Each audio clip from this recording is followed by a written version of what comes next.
बच्चों, आज हम स्टार्ट करने जा रहे हैं समुच्चय। ठीक है, समुच्चय जो टॉपिक है आपका 11वीं क्लास का चैप्टर नंबर फर्स्ट है, ये स्टार्ट करने जा रहे हैं। ठीक है, इसे स्टार्ट करने से पहले एक छोटी सी बात बता देना चाहता हूं कि आज से हम जितने भी चैप्टर हैं आपके 11th और 12th के, ठीक है, वो सारे के सारे चैप्टर हम क्लियर करते चलेंगे। ठीक है, और मेरा पढ़ाने का तरीका रहेगा सिंपल सा है कि सबसे पहले हम जितने भी कॉन्सेप्ट होंगे उस चैप्टर के, वो सारे के सारे कॉन्सेप्ट पढ़ेंगे, और कॉन्सेप्ट जब पूरे हो जाएंगे उसके बाद में मैं आपको जितने भी आपकी एक्सरसाइज है उन सभी का वीडियो सॉल्यूशन आपको प्रोवाइड करवाऊंगा। ठीक है, उससे आपको दो फायदे होंगे, एक ट्यूशन क्लासेज आपको ज्वाइन करने की जरूरत नहीं है, और दूसरा आपको गाइड बुक लाने की जरूरत नहीं है, पास बुक लाने की कोई जरूरत नहीं है। ठीक है, एक बात का खास ध्यान रखें कि समुच्चय जो मैं अब जैसे अब जो भी टॉपिक स्टार्ट कर रहा हूं, ठीक है, तो उसे साथ साथ में पढ़ते रहे। ऐसे नहीं है कि आपने 2 दिन डिले कर दिया, 3 दिन डिले कर दिया। ठीक है, और साथ साथ में सबसे इंपॉर्टेंट बात यह है कि सबसे ज्यादा प्रॉब्लम स्टूडेंट्स को आती है क्वेश्चन पूछने में। जब आप ऑनलाइन पढ़ रहे होते हैं क्वेश्चन कैसे पूछे, तो देखिए या तो व्हाट्सएप पे या फिर टेलीग्राम पे मैं एक ग्रुप बनाऊंगा। ठीक है, और उस ग्रुप में आप जुड़ सकते हो। ठीक है, और आपको कोई भी क्वेश्चन पूछना हो तो आप उसमें आप क्वेश्चन डालिए, और आपको तुरंत जितने जल्दी हो सका उतना जल्दी आपको उसका सॉल्यूशन जो है, या तो वीडियो सॉल्यूशन या फिर आपको हल कर उसकी इमेज जो है, उसकी फोटो जो है वो आपको शेयर कर दी जाएगी। ठीक है, तो आज हम सबसे पहले समुच्चय स्टार्ट करने जा रहे हैं कि समुच्चय होता क्या है, सेट होता क्या है। ठीक है, सबसे पहले मैं आपको बताना चाहता हूं जो समुच्चय होता है इसका एक नाम और भी होता है। ठीक है, इसका एक नाम और भी होता है। समुच्चय जो होता है इसका दूसरा नाम बताऊंगा मैं, लेकिन उससे पहले देखो आप मेरे को बताओ कि गुल्लक क्या होता है। गुल्लक आपने नाम सुना है, बहुत बार सुना है, बचपन में आपने गुल्लक रखा भी होगा। तो गुल्लक होता क्या है? गुल्लक होता है आपके पास में कि इसमें हम पैसे इकट्ठा करते हैं। ऐसा कुछ होता है, ऐसा कुछ होता है, वहां पे इसके ऐसे होता है, इसमें हम पैसे डाल सकते हैं ना पैसे। ठीक है, तो गुल्लक क्या होता है? गुल्लक के अंदर हम पैसे इकट्ठा करते हैं। ठीक है, इसमें पैसा इकट्ठा करते हैं। ठीक है, उसी प्रकार से समुच्चय जो होता है इसका दूसरा नाम है कुल्लक। इसका दूसरा नाम है कुल्लक, है ना। और कुल्लक जो होगा, हम यहाँ पर जो कुल्लक होगा, कुल्लक के अंदर हम पैसे इकट्ठा नहीं करने वाले हैं, कुल्लक के अंदर इकट्ठा करने वाले हैं हम क्या? नंबर्स, कोई वस्तुएं हो सकती है। ठीक है, ABCD जैसे ये अल्फाबेट हो सकती है, कुछ भी हो सकता है उसमें। ठीक है, तो वस्तुएं, कोई नंबर्स, किसी का नाम, कुछ भी हो सकता है कुल्लक के अंदर, और उसे हम बोलेंगे समुच्चय। ठीक है, तो आइए समुच्चय के बारे में अच्छे से पढ़ते हैं कि समुच्चय क्या होता है, क्या नहीं होता है। ठीक है, ढंग से पूरा पढ़ेंगे, एक एक पॉइंट को पढ़ेंगे। एक बार अगर आप वीडियो अच्छे से देख लोगे उसके बाद में आपको कोई दिक्कत नहीं आएगी। देखो, सबसे पहले हम देखते हैं समुच्चय है, इसके बारे में सबसे पहले किसने बताया। तो देखिए, समुच्चय जो है इसके बारे में सबसे पहले जॉर्ज केंटर ने बताया। ठीक है, जॉर्ज केंटर, सबसे पहले इसके बारे में जॉर्ज केंटर ने बताया। ठीक है, ये एक जर्मन गणितज्ञ है। ये एक क्या है? जर्मन गणितज्ञ है। इन्होंने सबसे पहले समुच्चय के बारे में बताया। ठीक है, ये जब त्रिकोणमितीय श्रेणी के जो क्वेश्चन है वो हल कर रहे थे, तब उनको इसकी कमी महसूस हुई। किसकी? सेट्स की कमी महसूस हुई। उनको लगा कि कुछ ऐसा और चैप्टर होना चाहिए या फिर कुछ ऐसा होना चाहिए जिससे हमें कोई भी संख्या हो उसके बारे में एक फिक्स इंफॉर्मेशन मिल जाए कि ये सारी की सारी संख्या ऐसी है, ये सारी की सारी संख्या ऐसी है। ठीक है, यानी कि एक अलग से ग्रुप होना चाहिए। ठीक है, तब इन्होंने एक चैप्टर बनाया जिसका नाम दिया गया समुच्चय सेट्स। ठीक है, समुच्चय जो होता है इसमें जितने भी एलिमेंट होते हैं वो सारे क्या होते हैं? फिक्स होते हैं। फिक्स का मतलब इसमें जो भी एलिमेंट आएगा उसके बारे में आपको प्रॉपर डेफिनेशन मिल जाएगी। ठीक है, कि इसमें समुच्चय में क्या क्या हो सकता है, इस ग्रुप में क्या क्या हो सकता है, इस ग्रुप में क्या हो सकता है, क्या क्या हो सकता है। तो एक तरीके से आप बोलते हैं समुच्चय जो होता है वो एक ग्रुप ही होता है, लेकिन उस ग्रुप में जो भी आता है, जो भी एलिमेंट आता है, जो भी अवयव आता है वो फिक्स होता है। फिक्स मतलब उसके बारे में आप बता पाओगे कि इसमें कौन कौन से एलिमेंट्स हो सकते हैं, कौन कौन से अवयव हो सकते हैं। ठीक है, इसके अलावा आपको एक चीज और पता होनी चाहिए कि जो समुच्चय है वो कहां कहां आपके काम में आएगा। तो समुच्चय के जो उपयोग है, ठीक है, समुच्चय के जो यूजेज है वो कहां कहां होंगे। देखो, समुच्चय जो होता है इसके उपयोग जो है बहुत सारे होते हैं। ठीक है, जो गणित की जितनी भी ब्रांचेज होती है, गणित की जितनी भी शाखाएं होती हैं, जैसे जियोमेट्री, ट्रिग्नोमेट्री, इन सभी में सेट्स का बहुत उपयोग किया जाता है। लेकिन अगर हम 11th और 12th की बात करें तो 11th और 12th में देखो, एक तो रिलेशन एंड फंक्शन यानी कि संबंध एवं फलन जो आपका सबसे पहला चैप्टर है, 11th में दूसरा नंबर का चैप्टर है, और 12th में पहले नंबर का चैप्टर है relation and function. Relation and function, ठीक है, यानी कि संबंध एवं फलन, इसमें सबसे ज्यादा यूज होता है। दूसरा आपके पास में जियोमेट्री, यानी जो ज्यामिति जो होती है, ज्यामिति के अंदर भी शेड्स का यूज होता है, यानी कि जियोमेट्री, जियोमेट्री के अंदर यूज होता है, ठीक है। जैसे और बताऊं तो मैं आपको, जैसे प्रोबेबिलिटी जो होता है, प्रोबेबिलिटी के अंदर भी शेड्स का बहुत ज्यादा उपयोग है, तो प्रोबेबिलिटी का भी ध्यान रखें। प्रोबेबिलिटी, ठीक है, प्रोबेबिलिटी के अंदर भी क्या होता है, समुच्चय का बहुत ज्यादा यूज होता है। तो ऐसे ही और भी बहुत सारे टॉपिक्स हैं जिनमें समुच्चय का हम यूज है वो समझेंगे कि समुच्चय का क्या उपयोग है क्या नहीं है, ठीक है।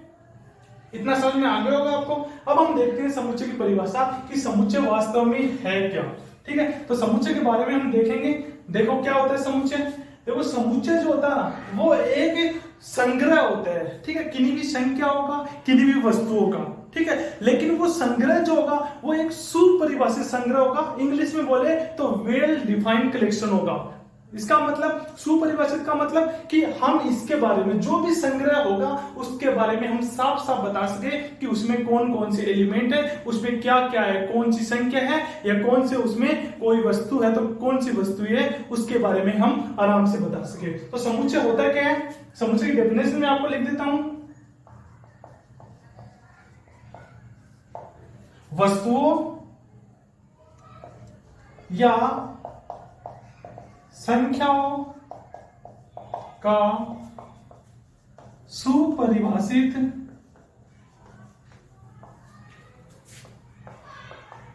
संग्रह समुच्चय कहलाता है, ठीक है। सिंपल सी डेफिनेशन मैंने आपको लिखी है, ठीक है, कि वस्तुओं या कोई भी संख्या हो सकती है उनका सुपरिभाषित संग्रह, वेल डिफाइंड कलेक्शन इसको बोलते हैं। वेल डिफाइंड कलेक्शन मतलब सुपरिभाषित जो संग्रह होता है वो समुच्चय कहलाता है, ठीक है। यानी इसमें जो भी एलिमेंट होगा उसके बारे में आपको साफ साफ पता होगा, ठीक है। और जो वस्तुएं हम समुच्चय के अंदर लिखते हैं उनको हम अवयव कहते हैं, तथा वस्तुएं जो समुच्चय में लिखी जाती है उन्हें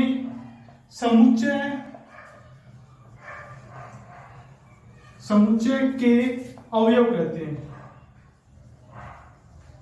अवयव कहते हैं, ठीक है। समझ में आया, ठीक है। क्या बोला मैंने कि वस्तुएं जो समुच्चय में लिखी जाती है, जैसे हम वस्तुओं और संख्याओं की बात कर रहे हैं, या तब हमें बता रहा हूं आपको कि वस्तुएं या फिर जो भी संख्याएं होती है, ठीक है, जो समुच्चय के अंदर लिखी जाती है, उन वस्तुओं को, उन संख्याओं को हम क्या बोलेंगे, अवयव बोलेंगे, एलिमेंट बोलेंगे, ठीक है, एलिमेंट बोलेंगे। या फिर आप इस समुच्चय का सदस्य भी बोल सकते हो इसको, जो भी जिस भी समुच्चय की हम बात कर रहे हैं उस समुच्चय का सदस्य भी आप इसको बोल सकते हो, ठीक है। जैसे एग्जांपल देखते हैं हम, ठीक है, एग्जांपल देखते हैं।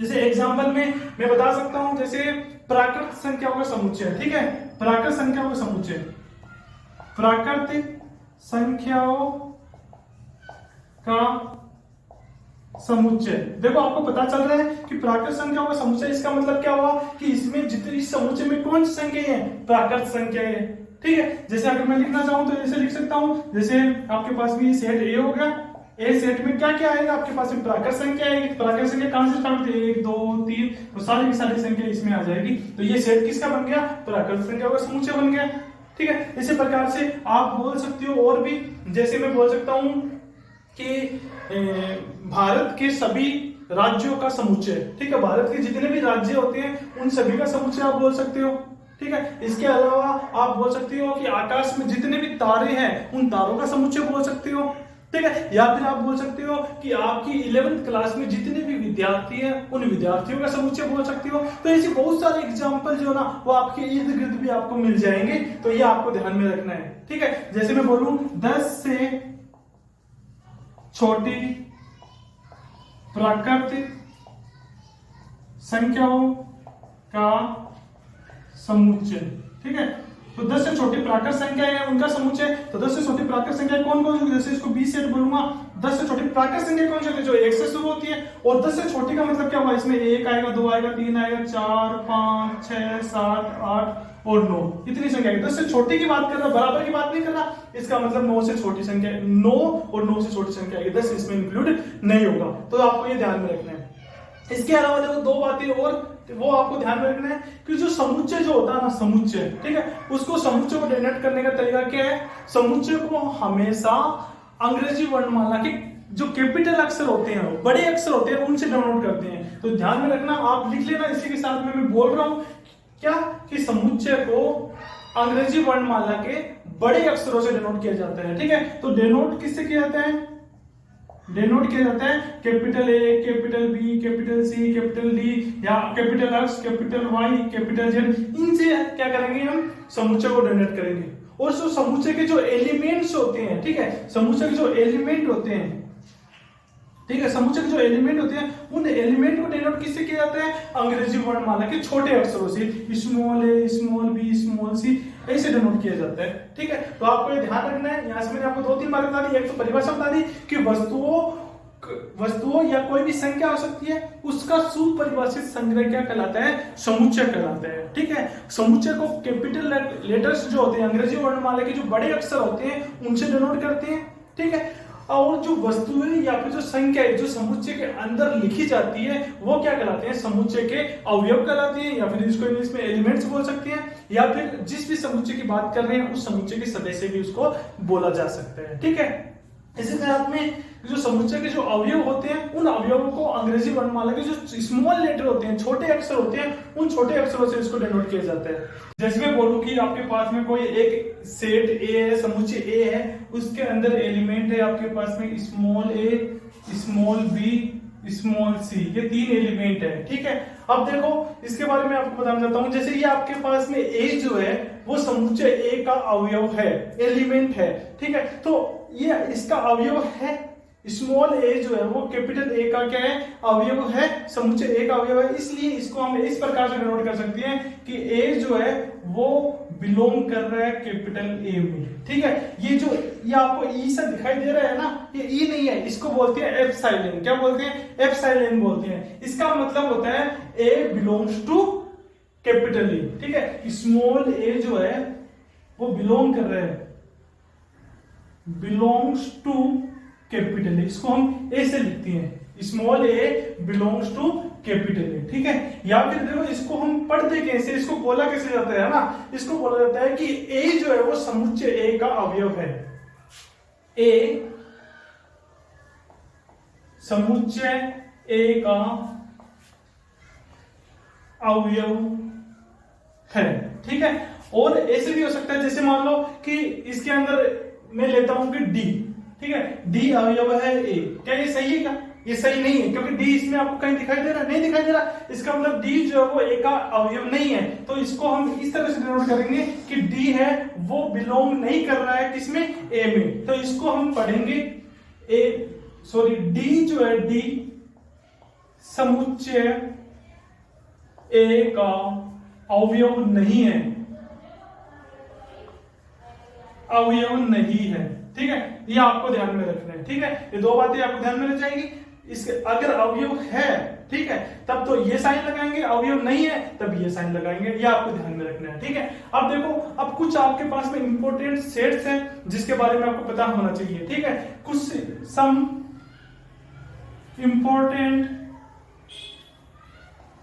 इंपॉर्टेंट सेट्स, ठीक है, कुछ इंपॉर्टेंट सेट्स है जिसके बारे में आपको पता होना चाहिए। सबसे पहला आपके पास में प्राकृत संख्या होगा समुच्चय, प्राकृत संख्याओं का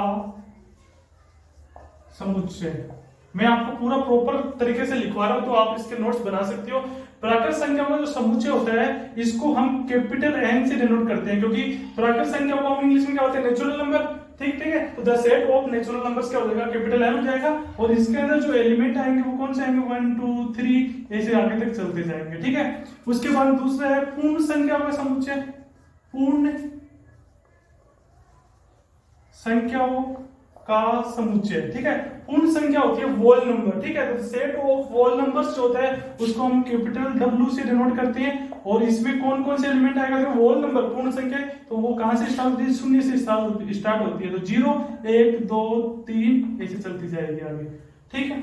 उसके बाद में तीसरा है आपके पास में पूर्णांकों का समुच्चय, पूर्णांकों का समुच्चय, ठीक है। तो पूर्णांक जो होते हैं, ठीक है, उसको हम या तो कैपिटल आई से डिनोट करते हैं या फिर कैपिटल जेड से डिनोट करते हैं, ठीक है। तो पूर्णांकों का जो समुच्चय होता है उसको कैपिटल आई या कैपिटल जेड से डिनोट किया जाता है। और इसमें जो एलिमेंट आते हैं वो कौन कौन से आते हैं, 0 आते हैं, +-1 आते हैं, +-2 आते हैं, +-3 आते हैं, और ऐसे आगे तक चलती जाएगी संख्या, ठीक है। तो आपको नोटेशन ध्यान में रखना है कि किससे डिनोट करते हैं, ठीक है। उसके बाद में हम देखते हैं चौथा है आपके पास में परिमेय संख्या। तो परिमेय संख्याओं का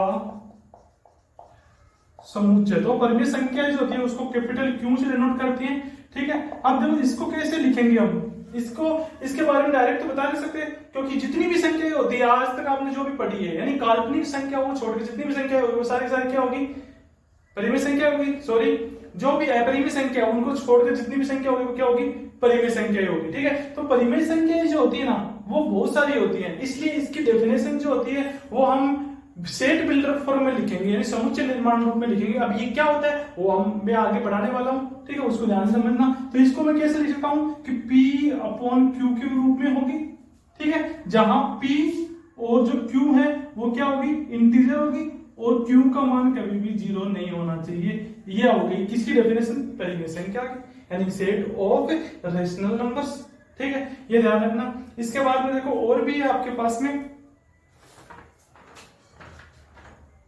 ठीक है, जैसे मैं बोल सकता हूं वास्तविक संख्या, वास्तविक संख्याओं का समुच्चय, ठीक है। वास्तविक संख्याओं के समुच्चय को R से डिनोट करते हैं। और इसको हम कैसे लिखेंगे, इसको हम लिखेंगे अक्ष, जहां अक्ष क्या है, परिमेय या अपरिमेय संख्या,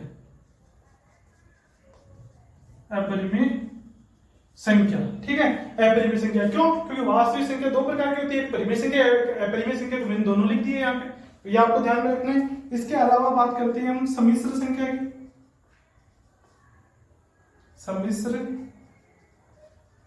संख्याओं का समुच्चय, यानी कि the set of all complex number, ठीक है। कॉम्प्लेक्स नंबर जो होता है ना उसको कैपिटल C से डिनोट किया जाता है, और उसको हम कैसे लिख सकते हैं, उसको हम लिख सकते हैं अक्ष प्लस आयोटा y, ठीक है, जहां अक्ष और जो y होगा आपके पास वो क्या होंगे, रियल नंबर होंगे, ये आपको ध्यान में रखना होगा, ठीक है। तो इतने तो आपके पास में क्या हो गए, नोटेशन हो गए, ठीक है, इनको किस तरह से लिखा जाता है, ठीक है, ये इंपोर्टेंट सेट्स है जो आपको ध्यान में रहना चाहिए। इसके अलावा देखो कुछ और बातें हैं, वो देखो क्या है, ठीक है, जैसे नोट बना के आप लिख सकते हो। जैसे कई बार लिखे आते हैं कि Z प्लस या फिर Q प्लस या फिर आपके पास में आते हैं R प्लस, ठीक है, ऐसे लिखे हुए आते हैं, बहुत सारे क्वेश्चन में आपको मिलेंगे, रिलेशन एंड फंक्शन में आपको मिलेंगे, ठीक है। इनका मतलब क्या होता है वो आपको ध्यान में रखना है। इनका मतलब होता है धनात्मक संख्या का समुच्चय, ठीक है, इसका मतलब होता है धनात्मक संख्या का समुच्चय। इसका मतलब Z प्लस में देखो Z में सारी संख्या आती है, नेगेटिव भी आती है, जीरो भी आता है और पॉजिटिव संख्या भी आती है, लेकिन यहाँ पर Z प्लस लिखा हुआ है, इसका मतलब केवल और केवल धनात्मक संख्या लेंगे, इसमें जीरो को भी इंक्लूड नहीं करेंगे, ठीक है। तो Z प्लस का मतलब क्या होगा, धनात्मक संख्याओं का समुच्चय, धनात्मक संख्याओं का समुच्चय, ठीक है। इसके अलावा देखो लिखा होता है Z माइनस Q माइनस या R माइनस, ठीक है, ये क्या होती है, ये होती है आपके पास में ऋणात्मक संख्याओं का समुच्चय, ऋणात्मक संख्याओं का क्या होता है, समुच्चय होता है, ठीक है। इसमें पॉजिटिव संख्या नहीं आएगी और जीरो भी नहीं इंक्लूड नहीं होगा, ये आपको ध्यान रखना है। और कई बार लिखा हुआ आता है Z0, ठीक है, या Q0 या फिर R0, इसका मतलब होता है, देखो जीरो ऊपर लगा दिया मैंने, इसका मतलब होता है इसमें जीरो को इंक्लूड नहीं करना है, केवल और केवल जीरो को इंक्लूड नहीं करना है। इसका मतलब आप बोल सकते हो कि अशून्य संख्या, अशून्य संख्याओं का समुच्चय। तो इतनी बातें जो है ना आपको ध्यान में रखनी है कि क्या क्या होते हैं, क्या क्या नहीं होते हैं, ठीक है। इनका मतलब क्या होता है वो समझ गए कि जेड जीरो का मतलब होता है नॉन जीरो लेना आपको, यानी कि जीरो नहीं लेना, अशून्य संख्या का समुच्चय लेना है, ठीक है। जैसे जेड जीरो की बात करेंगे तो क्या बोलेंगे कि अशून्य पूर्णांक संख्याएं, क्यू जीरो की बात करेंगे क्या बोलेंगे, अशून्य परिमेय संख्याएं, आर जीरो की बात करेंगे क्या बोलेंगे, अशून्य वास्तविक संख्या। इसी प्रकार से जेड प्लस का मतलब क्या हुआ, धनात्मक पूर्णांक, Q प्लस का मतलब क्या हुआ, धनात्मक परिमेय संख्या, और R प्लस का मतलब क्या हुआ, धनात्मक वास्तविक संख्या। इसी प्रकार से माइनस लग जाएगा तो ऋणात्मक हो जाएगी, ऋणात्मक पूर्णांक, ऋणात्मक परिमेय संख्या, ऋणात्मक वास्तविक संख्या। तो ये आपको ध्यान में रखने हैं, ये नोट्स आप प्रॉपर बना लेना, बहुत ज्यादा काम आएंगे। ऐसे मान लीजिए मैं आपको जो पढ़ा रहा हूँ वो IIT लेवल तक का हो गया, ठीक है, यानी IIT लेवल तक का मैं आपको समझा दूंगा, ठीक है, यानी उसके इक्विवेलेंट आ जाएगा थोड़ा बहुत, ठीक है, ये आपको ध्यान में रखना है। अब हम देखते हैं समुच्चय को निरूपण करने के कितने प्रकार होते हैं, कितने प्रकार से हम समुच्चय को लिख सकते हैं, ठीक है। तो हम देखेंगे अभी रिप्रेजेंटेशन ऑफ ए सेट, यानी सेट का रिप्रेजेंटेशन हम कैसे करेंगे। दोस्तों सेट का रिप्रेजेंटेशन करने के दो तरीके होते हैं आपके पास में, एक होता है रोस्टर रूप और दूसरा होता है समुच्चय निर्माण रूप, ठीक है। तो एक तो होता है अपने पास में रोस्टर फॉर्म, एक होता है समुच्चय निर्माण रूप, जिसे हम सेट बिल्डर फॉर्म भी बोल सकते हैं, ठीक है। चलो दोनों को बारी बारी समझते हैं, लेकिन उससे पहले दोनों में एक कॉमन डिफरेंस मैं आपको बता देता हूं। देखिए रोस्टर फॉर्म जो होता है इसमें आपको जो भी समुच्चय के अंदर जो भी अवयव लिखे जाएंगे वो आपको साफ साफ दिखाई देंगे, इसका मतलब वो रोस्टर फॉर्म है, ठीक है। अगर साफ साफ दिखाई ना दे, कुछ ना कुछ उसमें नियम लिखा हो, कुछ ना कुछ उसमें रूल लिखा हो, ठीक है, तब उसको हम बोलेंगे सेट बिल्डर फॉर्म, समुच्चय निर्माण रूप। अब देखो, अब देखते हैं दोनों को बारी बारी से। सबसे पहले रोस्टर फॉर्म देखते हैं। रोस्टर फॉर्म का दूसरा नाम है टेबुलर फॉर्म, ठीक है। इसको हिंदी में बोल सकते हैं रोस्टर रूप या फिर सारणिक रूप इसको बोला जा सकता है, रोस्टर विधि भी बोल सकते हैं, कोई दिक्कत नहीं है, ठीक। रोस्टर रूप में, ठीक है, किसी भी समुच्चय को लिखने के लिए 3 पॉइंट आपको याद रखने होंगे, 3 पॉइंट आपको ध्यान में रखने होंगे, ठीक है। पहला पॉइंट है आपका कि अवयवों को हमेशा मजली कोष्टक में लिखा जाता है, अवयव जो होता है उसको हमेशा कर्ली ब्रैकेट में लिखा जाता है, मजली कोष्टक में हम बंद करते हैं, ठीक है। दूसरा पॉइंट है कि अवयवों की पुनरावृत्ति जो होती है वो नहीं होनी चाहिए, यानी रिपीटेशन नहीं होनी चाहिए। एक बार एक एलिमेंट केवल एक बार ही आ सकता है, एक एलिमेंट दोबारा से उसमें नहीं आना चाहिए, ठीक है। तीसरा पॉइंट है क्रम में लिखना आवश्यक नहीं है, मतलब कि हम जो कर्ली ब्रैकेट में जो एलिमेंट लिखते हैं उनको क्रम से लिखना आवश्यक नहीं है कि पहले कौन सा आएगा बाद में कौन सा आएगा, आपकी इच्छा हो वैसे आप कोई भी एलिमेंट को आगे पीछे लिख सकते हो, ठीक है। जैसे हम एग्जांपल देखते हैं, जैसे अंग्रेजी वर्णमाला के स्वरों का समुच्चय, तो अंग्रेजी वर्णमाला के स्वरों के समुच्चय है, तो इसमें कौन कौन से एलिमेंट आएंगे ये आपको पता चल रहा है ना कि स्वर, ठीक है, अंग्रेजी वर्णमाला में के स्वर आएंगे, तो स्वर कौन कौन से होते हैं, वोवेल्स कौन कौन से होते हैं, ठीक है। तो इंग्लिश में साथ साथ में मैं बोल दूंगा कि the set of vowels in the English alphabet, ठीक है। तो set of vowels in the English alphabet, मैं मान लेता हूं, लेट्स सपोज कि ये जो सेट है, ये जो समुच्चय है वो ए है, तो ए में कौन कौन से एलिमेंट आएंगे, सबसे पहले हम कर्ली ब्रैकेट लिखेंगे, सबसे पहला पॉइंट था कर्ली ब्रैकेट लिखेंगे, तो कर्ली ब्रैकेट लिख दिया। अब इसमें एलिमेंट लिखते हैं, देखो एलिमेंट कौन कौन से, इसमें वोवेल्स है, ठीक है, स्वर है, तो स्वर कौन कौन से होते हैं, ए ई आई ओ यू, ये एलिमेंट आएंगे, तो कर्ली ब्रैकेट में बंद कर दिया, एलिमेंट लिख दिए। देखो कोई भी एलिमेंट है वो उसकी पुनरावृत्ति तो नहीं हो रही, कोई भी एलिमेंट रिपीट तो नहीं हो रहा, ये चेक कर लो, नहीं हो रहा भाई, एक एलिमेंट को हमने एक बार लिखा है, और दूसरी बात इसको क्रम से लिखना आवश्यक नहीं होता, जरूर नहीं है ए को यहाँ पे लिख दूं, ए हो सकता है कि यहाँ पर मैंने यू लिखा और यहाँ पर मैंने ए लिख दिया, तो कोई दिक्कत नहीं है, अब ये भी सही है आपके पास में। तो अगर ऐसा लिखा हो तो आप उसको क्या बोलोगे, रोस्टर फॉर्म। तो देखो रोस्टर फॉर्म में आपको एलिमेंट साफ साफ दिखाई दे रहे हैं कि इसमें कौन कौन से एलिमेंट है, इसमें ए है, ई है, आई है, ओ है और यू है, एलिमेंट साफ साफ दिखाई दे रहे हैं, इसका मतलब ये कौन सा फॉर्म है, रोस्टर फॉर्म है, ठीक है। अब हम देखते हैं समुच्चय निर्माण रूप, यानी सेट बिल्डर फॉर्म। इसका दूसरा नाम जो होता है वो रूल फॉर्म भी होता है, रूल फॉर्म, ठीक है, या फिर इसको नियम रूप बोल सकते हैं, नियम रूप, ठीक है। अब देखो इसको लिखने के दो तरीके होते हैं, लेकिन उससे पहले देखो एक एग्जांपल छोड़ दिया हमने, 10 से छोटी प्राकृत संख्याओं का समुच्चय। मैं मान लेता हूं कि ये जो समुच्चय है वो क्या है, सेट बी है, बी से डिनोट कर रहे हैं, मान लेता हूं मैं, ठीक है। अब इसमें एलिमेंट किस प्रकार से लिखेंगे, इसको रोस्टर फॉर्म में लिखना है सबसे पहले, तो रोस्टर फॉर्म में लिखने के लिए हम कर्ली ब्रैकेट लगाएंगे, कर्ली ब्रैकेट में एलिमेंट लिखेंगे। देखो 10 से छोटी प्राकृत संख्या कौन कौन सी होती है, सबसे पहले आपको ये पता होना चाहिए कि प्राकृत संख्या कौन कौन सी होती है, नेचुरल नंबर्स कौन कौन से होते हैं। तो नेचुरल नंबर होते हैं आपके पास में 1 से स्टार्ट होने वाले, 1 2 3 4 5 6 7 और इंफिनिटी तक जाती है, ठीक है। लेकिन ये बोल रहा है कि 10 से छोटी प्राकृत संख्या आपको लेनी है। इसका मतलब इसमें कौन कौन से नंबर्स आएंगे, 1 आएगा, 2 आएगा, 3 आएगा, 4 5 6 7 8 और 9। इसमें 10 इंक्लूड नहीं करेंगे, इसमें 10 इंक्लूड जो है वो नहीं करेंगे। क्यों नहीं करेंगे, क्योंकि इसने बोला 10 से छोटी, ठीक है। तो इंग्लिश में इसको बोल के बता देता हूं कि द सेट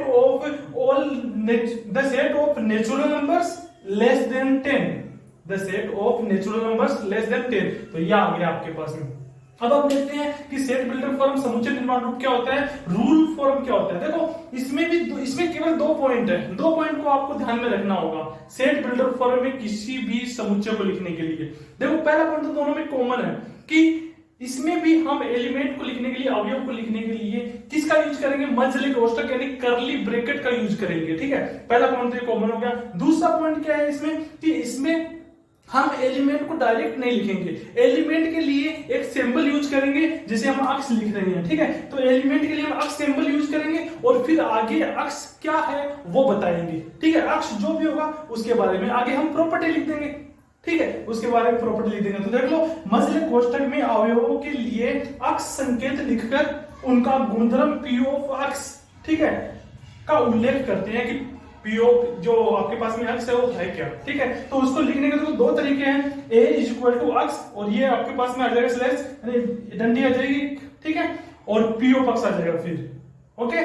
या फिर इसको ऐसे भी लिख सकते हैं, ए इज इक्वल टू अक्ष सच दैट, इसको सच दैट बोलते हैं, 2 पॉइंट लिखते हैं, इसको सच दैट बोलते हैं और फिर आगे आएगी इसकी प्रॉपर्टी कि अक्ष क्या है यहाँ पर इसके बारे में, ठीक है। जैसे देखो एग्जाम्पल बताता हूं मैं आपको, जैसे देखो यही कर देते हैं अंग्रेजी वर्णमाला के स्वरों का समुच्चय, तो इसको ए से डिनोट करते हैं। देखो ये तो आपके पास में हो गया रोस्टर फॉर्म। अब इसको समुच्चय निर्माण रूप में लिखते हैं, इसी को सेट बिल्डर फॉर्म में लिखते हैं। तो कैसे लिखेंगे, इसको ऐसे लिख सकते हो कि यहाँ पर एलिमेंट है वो अक्ष के रूप के, और अक्ष क्या है यहाँ पर, अक्ष है आपके पास में अंग्रेजी वर्णमाला के स्वर, ठीक है। अक्ष अंग्रेजी वर्णमाला के स्वर है, ठीक है। अंग्रेजी वर्णमाला का क्या है, स्वर है। ये आ गया आपके पास में। इसी प्रकार से देखो दूसरा एग्जांपल करते हैं, जैसे आपके पास में लिखा हुआ है 10 से छोटी प्राकृत संख्या का समुच्चय, तो इसको हम कैसे लिखेंगे, मान लो ये बी है आपके पास में, ये सेट बी है, तो इसमें भी हम क्या करेंगे, एलिमेंट के लिए अक्ष सिंबल का यूज करेंगे, अक्ष संकेत का यूज करेंगे, उसके बाद में अक्ष क्या है वो लिखेंगे। तो अक्ष क्या है, अक्ष प्राकृत संख्या है और 10 से छोटी है, इसका मतलब हम लिखेंगे अक्ष क्या है, अक्ष प्राकृत संख्या है, प्राकृत संख्या है और वो लेस देन क्या है, 10 है। ऐसे लिख सकते हो, ठीक है। अब जरूर नहीं ऐसे लिखो, आपकी इच्छा होना वैसे लिख सकते हो आप, ठीक है। जैसे मैं इसका एक दूसरा रूप और लिख के दिखाता हूँ, जैसे जैसे आप प्रैक्टिस करोगे वैसे वैसे आपकी आदत बन जाएगी, ठीक है। अपने आप जल्दी से कर पाओगे आप, लेकिन आपको प्रैक्टिस करनी पड़ेगी, ठीक है। जैसे मैं इसको ऐसे भी लिखता हूँ कि बी इक्वल टू, ये आपके पास में अक्ष आएगा, जहां अक्ष क्या है, अक्ष है आपके पास में 10 से छोटी संख्या। अगर मैं केवल इतना लिखता हूं ना तब ये गलत है, क्यों, क्योंकि अक्ष क्या है, 10 से छोटा लिखा है मैंने, तो 10 से छोटे तो नेगेटिव नंबर्स भी होते हैं, पॉइंटों में नंबर्स भी होते हैं। तो इसके लिए आपको एक पॉइंट और लिखना पड़ेगा, एक चीज और लिखनी पड़ेगी, क्या, कि अक्ष है क्या, अक्ष आपके पास में है नेचुरल नंबर, यानी अक्ष जो है वो नेचुरल नंबर में बिलोंग कर रहा है। अब आपके पास पता चल गया कि अक्ष नेचुरल नंबर में बिलोंग कर रहा है, इसका मतलब पक्का 1 से बड़ा ही है, 1 या 1 से बड़ा है, यानी 1 2 3 4 इन्हीं में से है। और इसने साथ साथ में बोल दिया कि अक्ष क्या 10 से छोटा है, इसका मतलब 1 2 3 4 5 6 7 8 9 तक इसमें एलिमेंट आएंगे, ठीक है। तो साफ साफ पता चल रहा है। तो ये आपके पास में दोनों फॉर्म हो गए, रोस्टर फॉर्म और समुच्चय निर्माण रूप यानी कि सेट बिल्डर फॉर्म, ठीक है। इनमें हमेशा 1 नंबर का क्वेश्चन आता ही है, आपको पूछ लेगा कि रोस्टर फॉर्म में चेंज करो, या फिर आपको पूछ लेगा कि ना समुच्चय निर्माण रूप में चेंज करो। आपको एक समुच्चय दे देगा और फिर आपको दोनों में से किसी भी एक में चेंज करवा सकते हैं, 1 या 2 नंबर का क्वेश्चन हमेशा आता है। तो ये आपको ध्यान में रखना है। अब हम पढ़ने वाले हैं समुच्चय के प्रकारों के बारे में, ठीक है। टाइप्स ऑफ सेट्स के बारे में पढ़ने वाले हैं, और उसमें से भी देखो समुच्चय के बहुत सारे प्रकार होते हैं, लेकिन हम कुछ समुच्चय के प्रकारों के बारे में अभी पढ़ने वाले हैं, ठीक है। जैसे पहला हम पढ़ेंगे परिमित और अपरिमित समुच्चय के बारे में, ठीक है। इसमें देखो, इसी के अंदर हम 2-3 प्रकार पढ़ेंगे, ठीक है। एक तो समझेंगे कि कोटि क्या होती है, ठीक है। दूसरा समझेंगे हम कि एकल समुच्चय क्या होता है, एकल समुच्चय क्या होता है, ठीक है। तीसरा समझेंगे हम तुल्य समुच्चय क्या होता है, ठीक है। सॉरी, देखो जो हम ये पढ़ेंगे ना इसके अंदर, तो ये भी अलग अलग प्रकार होते हैं, इनको टीचर्स जो होते हैं वो अलग से पढ़ाते हैं, लेकिन मैं आपको इसी के साथ में समझा दूंगा, ज्यादा समझ में आएगा, ठीक है। उसके बाद में हम दूसरा पढ़ेंगे रिक्त समुच्चय क्या होता है, रिक्त समुच्चय, ठीक है। तीसरा हम पढ़ेंगे समान समुच्चय, समान समुच्चय क्या होता है, ठीक है। इन तीनों के बारे में आज हम पढ़ने वाले हैं, तो चलो देखो क्या होता है क्या नहीं होता। अगर आपने एक बार ढंग से समझ लिया ना, मैं बोलता हूं आप कभी नहीं भूलोगे, ठीक है। सिंपल से एकदम। देखो सबसे पहले देखते हैं परिमित समुच्चय और अपरिमित समुच्चय के बारे में, जिसको इंग्लिश में बोलते हैं फाइनाइट और या फिर इनफाइनाइट, इनफाइनाइट सेट, यानी परिमित और अपरिमित समुच्चय। अब देखो परिमित और अपरिमित समुच्चय क्या होते हैं, ये समझने से पहले आप इनका अर्थ समझ लो कि परिमित का मतलब होता क्या है और अपरिमित का मतलब क्या होता है, ठीक है। ये सिंपल सा मतलब जो होता है वो समझ लोगे आप, तो आप समुच्चय के बारे में आप अपने आप बता दोगे। देखो परिमित का मतलब यानी फाइनाइट का मतलब होता है आपके पास में कि जिनमें हम किसी चीज को गिन सके, ठीक है, उसे बोलते हैं परिमित। परिमित का मतलब कि फिक्स हो कि इतनी संख्या ये है, इतने इसमें ये है, इतने वो है, ठीक है। जिनको हम गिन सके उसे बोलती हैं परिमित यानी फाइनाइट, और जिसको हम गिन नहीं सकते, जिसमें बहुत सारे होते हैं, अनलिमिटेड होते हैं, उसको हम बोलते हैं इनफाइनाइट, ठीक है। इनफाइनाइट या फिर अपरिमित बोल सकते हैं, ठीक है। तो अगर हम समुच्चय की भाषा में समझे तो हम बोल सकते हैं परिमित क्या होता है, परिमित समुच्चय जो होता है वो क्या होता है, ठीक है। वह समुच्चय जिसमें अवयवों की संख्या क्या हो, परिमित हो, यानी फाइनाइट एलिमेंट हो, उसमें जिसमें हम एलिमेंट को गिन सके उसे बोलते हैं परिमित समुच्चय, ठीक है। तो जिसमें अवयव परिमित हो, ठीक है, उसे बोलते हैं परिमित समुच्चय, ठीक है। और अपरिमित क्या होता है, अपरिमित समुच्चय क्या होता है, जिसमें अवयव अपरिमित हो, जिसमें अवयव अपरिमित हो, उसे क्या बोलेंगे, अपरिमित समुच्चय। ये सिंपल से आपको ध्यान में रखना है, बता सकते हो आप परिमित अपरिमित क्या होता है। अब देखो, अब हम देखते हैं कि जो समुच्चय होता है उस समुच्चय की कोटि क्या होती है। देखो एक बात तो आपको ध्यान में रखना कि जो कोटि जो होती है वो हमेशा केवल और केवल परिमित समुच्चय की हम निकाल सकते हैं, किसकी, परिमित समुच्चय की, ठीक है। क्यों निकाल सकते हैं आप अभी खुद ही समझ जाओगे। देखो कोटि होती क्या है, कोटि जो होती है समुच्चय की, जो कोटि होती है ना, समुच्चय की कोटि, देखो क्या होती है, समुच्चय की जो कोटि होती है वो उस परिमित समुच्चय के जितने एलिमेंट है ना, उन एलिमेंट की संख्या ही होती है, ठीक है। सिंपल सा बता रहा हूं, एकदम सिंपल शब्द में आपको समझा रहा हूं कि कोई भी आपके पास में समुच्चय है, उस समुच्चय में जितने अवयव है उतनी ही उसकी कोटि होगी, ठीक है। लेकिन वो फाइनाइट होना चाहिए, क्योंकि फाइनाइट होगा तभी तो हम उसमें क्या करेंगे, अवयवों को गिन सकेंगे। अगर इनफाइनाइट हो गए तो अवयव गिन ही नहीं सकेंगे, और गिन नहीं सकेंगे तो उसकी कोटि भी हम नहीं बता पाएंगे, समझ गए, ठीक है। इसलिए पहले बता दिया जाता है कि परिमित समुच्चय, ठीक है, परिमित समुच्चय में अवयवों की संख्या ही उस समुच्चय की कोटि कहलाती है, ठीक है। तो डेफिनेशन आप लिख देना कि परिमित समुच्चय में अवयवों की संख्या उस समुच्चय की कोटि कहलाती है, ठीक है। जैसे देखो कोटि कहलाती है, आप लिख लेना अच्छे से, आपको सुनाई दे तो दे रहा ना, अगर दिखाई नहीं दे रहा तो चीजें सुनकर ही आप अच्छे से लिख लेना, ठीक है। अब देखो जैसे एग्जांपल बताऊं मैं आपको, जैसे एग्जांपल बताऊं जैसे मैं आपको लिखूं कि एक कोई सेट है ए, ठीक है, उसके अंदर आपके पास में एलिमेंट है, जैसे मैंने लिख दिया 1 2 3 4 और 5, इतने एलिमेंट लिख दिया, ठीक है। तो इसमें देखो कितने एलिमेंट है, 5 एलिमेंट है। इसका मतलब ये आपके पास में क्या हो गया, परिमित समुच्चय हो गया। क्यों? क्योंकि इसमें एलिमेंट को आप गिन पा रहे हो। लेकिन जैसे मैं दूसरा एक और लेता हूं बी, ठीक है, बी में लिखता हूं मैं, बी में आपके पास में आ गया अक्स, ठीक है, जहां अक्स आपके पास में क्या है, नेचुरल नंबर है, यानी कि अक्स क्या है, नेचुरल नंबर है, ठीक है। अक्स नेचुरल नंबर हो गया तो नेचुरल नंबर को हम गिन सकते हैं क्या?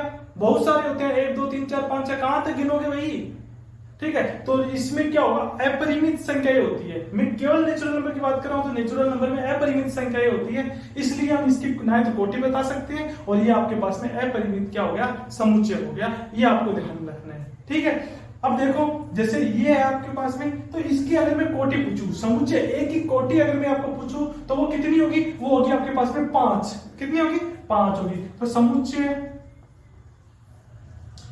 ए की कोटि जो होगी वो कितनी होगी, 5 होगी, ठीक है। लेकिन ए इतना बड़ा थोड़ा ना लिखेंगे हम, इसके लिए तो सिंपल सा लिखने का एक नोटेशन होते हैं कि जैसे ए है, ठीक है, ए की कोटि लिखनी है तो उसको हम लिख सकते हैं नंबर ऑफ एलिमेंट इन ए से लिख सकते हैं। इसका मतलब भी क्या होता है कि ए की कोटि, ठीक है।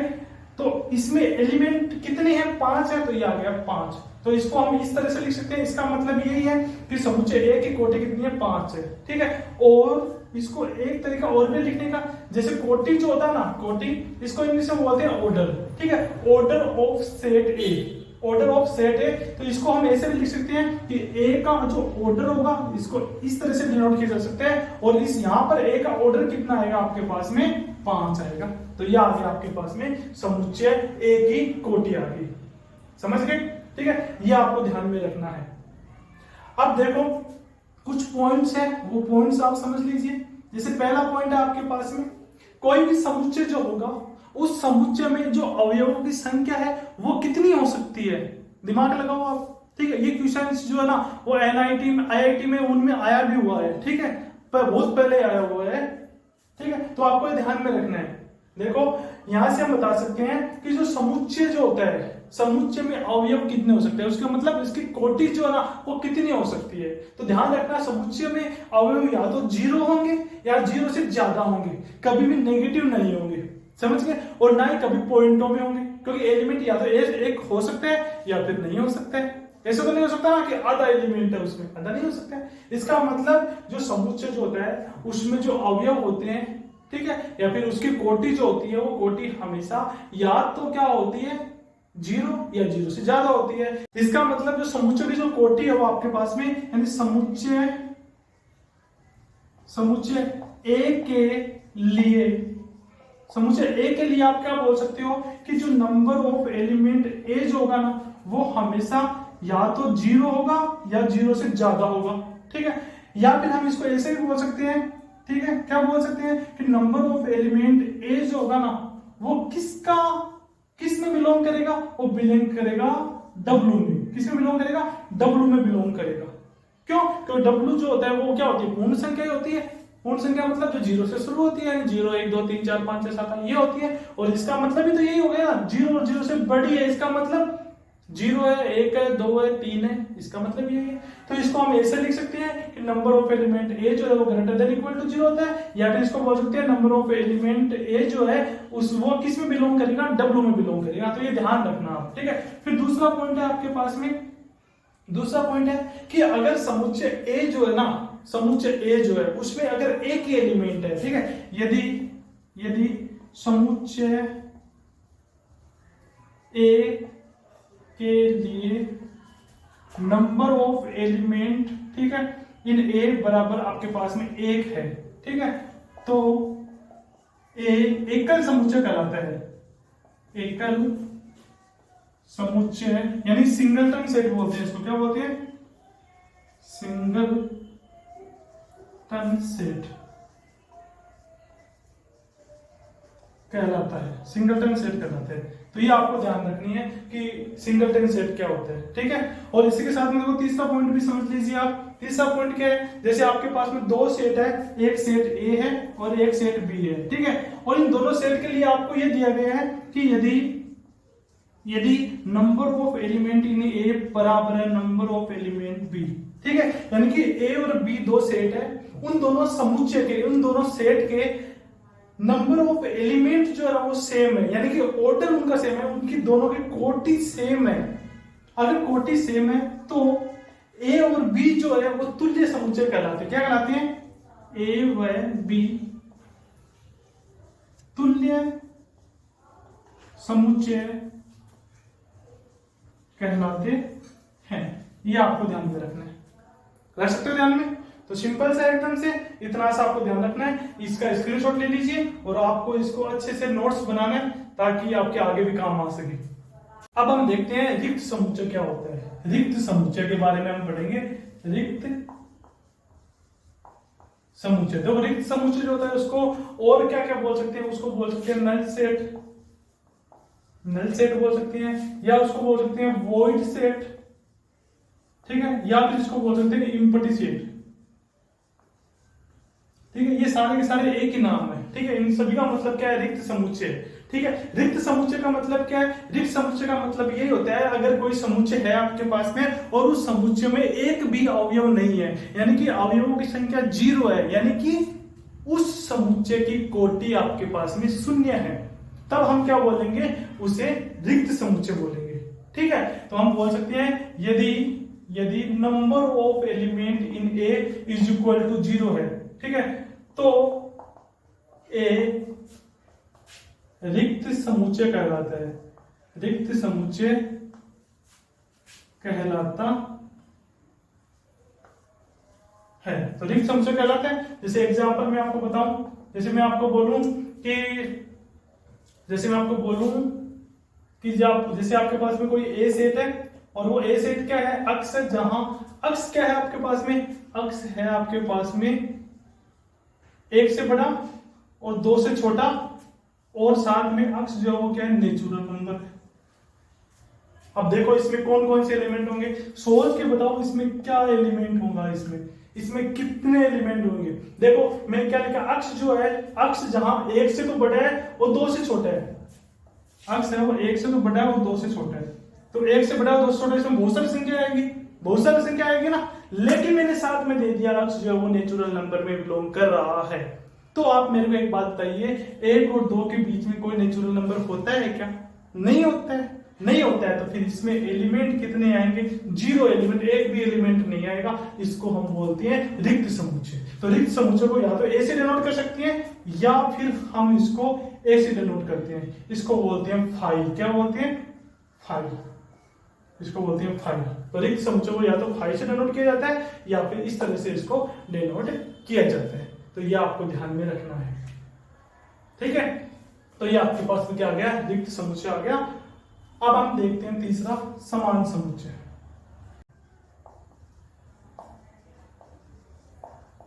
अब देखो समान समुच्चय क्या होता है? इक्वल सेट जिसे बोल सकते हैं ना, इक्वल सेट, ठीक है। हमने जो पहले पढ़ा था तुल्य समुच्चय पढ़ा था, तुल्य समुच्चय को इंग्लिश में बोलते हैं इक्विवेलेंट सेट, ठीक है। और ये क्या है? इक्वल सेट, इक्वल सेट, ठीक है। ये आपको ध्यान रखना, इंग्लिश में वर्ड से याद रखा करो। अब देखो समान समुच्चय क्या होता है? देखो समान समुच्चय सिंपल से है, आपके पास में 2 समुच्चय हैं, ए व बी, ठीक है। ए व बी समान समुच्चय कब कहलाएंगे? ए व बी समान समुच्चय तब कहलाएंगे जब ए के सारे एलिमेंट बी में होने चाहिए और बी के सारे एलिमेंट ए में होने चाहिए, तब हम बोलेंगे कि ए व बी के आपके पास में समान समुच्चय है, ठीक है। तो डेफिनेशन लिखना चाहते हो तो लिख लो डेफिनेशन, ठीक है। क्या लिखेंगे? समान समुच्चय की डेफिनेशन कि ए व बी, समुच्चय लिख लो आगे, समुच्चय ए व बी समान समुच्चय कहलाते हैं। समान समुच्चय कहलाते हैं यदि ए के सभी अवयव बी में और बी के सभी अवयव ए में विद्यमान हो। तो सिंपल जो डेफिनेशन है, ए के सारे बी में होने चाहिए, बी के सारे ए में होने चाहिए, तब उसको हम क्या बोलेंगे, समान समुच्चय बोलेंगे। जैसे एग्जांपल बताऊं, ए और बी अगर समान समुच्चय है तो ए बराबर बी, ए से हम उसको लिख सकते हैं कि ए और बी क्या बराबर है। इसका मतलब क्या हुआ, इसका मतलब होता है जैसे अक्ष जो है वो ए के अंदर है, ठीक है, तो आपके पास में अक्ष जो है, अक्ष जो होगा वो बी में भी होना चाहिए, ठीक है। और अक्ष यदि बी में है, ठीक है, तो अक्ष जो है वो ए में भी होना चाहिए, ठीक है। दोनों कंडीशन साथ में फॉलो होनी चाहिए, तब हम क्या बोलेंगे, ए व बी समान समुच्चय है, ठीक है। यदि ये दिया हुआ है तब हम इसका उल्टा भी बोल सकते हैं, ये दोनों दिया हुआ है, इसका मतलब भी हम क्या बोलेंगे कि ए और बी क्या है, समान समुच्चय है। और यदि ए और बी समान समुच्चय दिया हुआ है तब हम ये भी बोल सकते हैं, क्योंकि ये क्या होना साइन है, यदि और केवल यदि ये होगा तो ये भी होगा, ये होगा तो ये भी होगा, ये आपको ध्यान रखना है। जैसे एग्जाम्पल की बात करें, जैसे एग्जाम्पल जैसे मैं बोलूँ आपको कि आपको ए दिया हुआ है 1,2, ठीक है, और बी आपको दिया गया है अक्ष, जहां अक्ष आपके पास में क्या है, अक्ष है आपके पास में एक क्वाड्रेटिक इक्वेशन, ठीक है, अक्ष स्क्वायर माइनस 3x प्लस का 2 बराबर 0, ये आपके पास में, तो अक्ष की वैल्यू निकालो, यहां से क्या क्या आएगी, देखो देखते हैं।